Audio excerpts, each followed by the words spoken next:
সদস্য আছে, কারো মা আছে, কারো বোন আছে, কারো স্ত্রী আছে, কারো মেয়ে আছে। প্রত্যেকটা বলছি সজাগ হন, যে যার জায়গা থেকে এর ধার তুলুন, যেটা দেবতা করে তুলুন, যেটা সুবিধা আছে সেটা দিয়ে হওয়ার তুলুন। জাস্টিস ফর আরজিকর, আরজিকরের বৃহত্তম দিকে আমরা বিচার পাই। আগামী দিনে মানুষের মনের মধ্যে যে পশুভিত্তিক যার মধ্যে ঢুকে আছে, মনে দৃশ্য দাপন করে দেবে সে। দুর্ভাগ্যের বিষয়, এই ঘটনা তো বেড়ে যাচ্ছে কেন? কামদুনিতে উনি বলেছিলেন 1 মাসের মধ্যে হয়ে যাবে, আর 10-11 বছর পরে অনেকজন বেকসুর খালাস হয়ে গেল। যদি বেকসুর খালাস হয়ে থাকে, যদি দোষ না করে বেকসুর খালাস হয়ে যায়, তাহলে তার প্রায় 12টা বছর, 11-12টা বছর কেন রাজ্য প্রশাসন নষ্ট করলে জবাব আমাদেরকে চাইতে হবে। আর দোষী হওয়ার পরও যদি ছাড় পেয়ে যায়, তাহলে ভেতরে কি সেটিং ছিল সেটা আমাদেরকে জানতে হবে, সেটিংটা কি থাকতে হবে। আপনাদের বলবো, যত দিন যাবে অনেক গভীরে যাবে, যত দিন যাবে কেসটা অনেক গভীরে যাবে।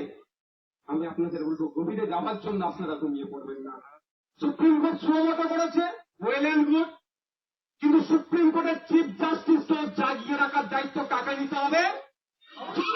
নিতে হবে। আপনাদের বলছো কেস ঠান্ডা করে চলে যাবে, ঠান্ডা করে চলে যাবে।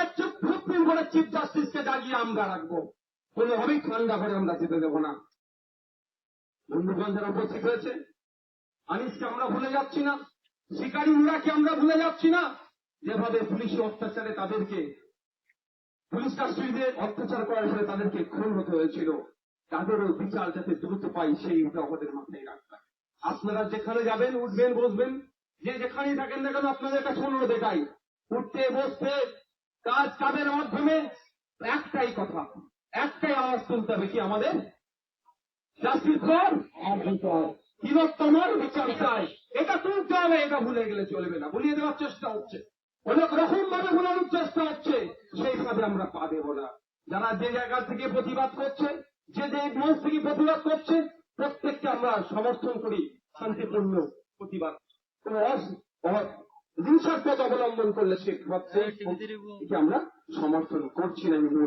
তাই বন্ধুগণ আপনাদের বলবো, ভুলে গেলে চলবে না। প্রিয়াঙ্কা হাসদা খুন হয়েছিল, তার বাড়িতে কোন শহরে বাবুকে দেখতে পায়নি, এখনো পর্যন্ত সেই অর্থে কোন শহরে বাবুদের কথা শুনবেন। অনেকের গা জ্বালা হতে পারে, কিন্তু কিছু করার নেই। আমিও গ্রামের ছেলে, আমি ছুটে গিয়েছিলাম।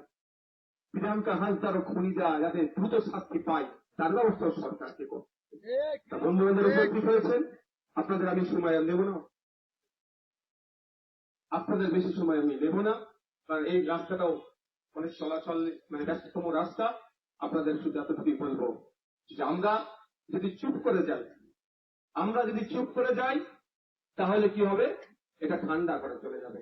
আমরা কোনো মতেই আমরা ঠিক করবো না। আর একটা কথা বলি আপনাদের, আপনারা যারা এসেছেন এখানে, বারবার আমাদের পক্ষ থেকে একটা কথা বলা হচ্ছিল, শুনছিলেন কি বলুন তো, যে আমাদের পার্টির নির্ধারিত স্লোগান ছাড়া দেবেন না। সে স্লোগানের আমরা ব্যবস্থা করে লিখে পাঠিয়ে দিয়েছিলাম, দেখবেন সেখানে আইএসএফের একবার নাম আমরা নেই। আমরা আমাদের পার্টির রুটিশেক পরিষেবায় সেটা আমরা চাই না। আমরা আমার ভুলের বিচার চাইতে এসেছি। আমাদের আইডেন্টিটি আছে, আমরা আইএসএফ পার্টি করি, কিন্তু এই মিছিল থেকে আমার নামের স্লোগান দিকে আমি বারবার মানা করেছি। আমি আমার ভুলের বিচার চাইতেছি, আমি ভোটাজীবীতে আসিনি রাজনীতিতে এসেছি অন্যের বিরুদ্ধে, অপশাসনের বিরুদ্ধে, পরিবারের বিরুদ্ধে করেছি বলে আমি একবার জেল কেটেছি 42 দিন।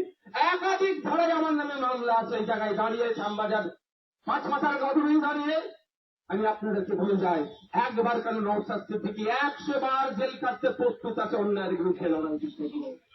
আপনাদের বলবো, আপনারা খুব তাড়াতাড়ি, আমরা সিবিআই এর অগ্রগতি আমরা দেখছি, আমরা খুব তাড়াতাড়ি সিবিআই দপ্তরে অভিযান করবো। আপনারা আসবেন তো?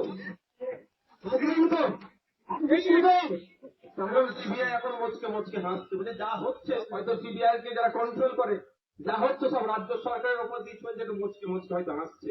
অত সহজ নয়। আমরা রাস্তায় নেমেছি তিলোত্তমার বিচার চাইতে। যাদের হাতে এখন দায়িত্ব আছে, তারা কেন দ্রুত করছে না, সেই জবাব দিয়ে জন্য আগামী দিনে আমরা রাখবো।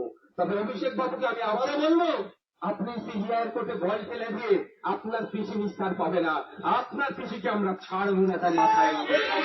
কারণ অভিষেক বাবু, আপনার পিসির পুলিশের হাতে এই কেসটা কতদিন ছিল, তারপরে সিবিআই হাতে কমে গিয়েছে। যে কটা দিন ছিল এই সময়ে কেন সন্দীপ ঘোষকে একবারের জন্য টাকা হয়নি?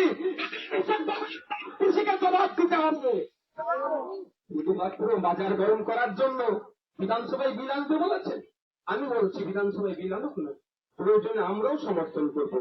আমরা তো কঠোর বিরোধী তৃণমূলের, তাও সমর্থন করব, কিন্তু কি কি বিলের মধ্যে আছে সেটাও জানতে হবে। কারণ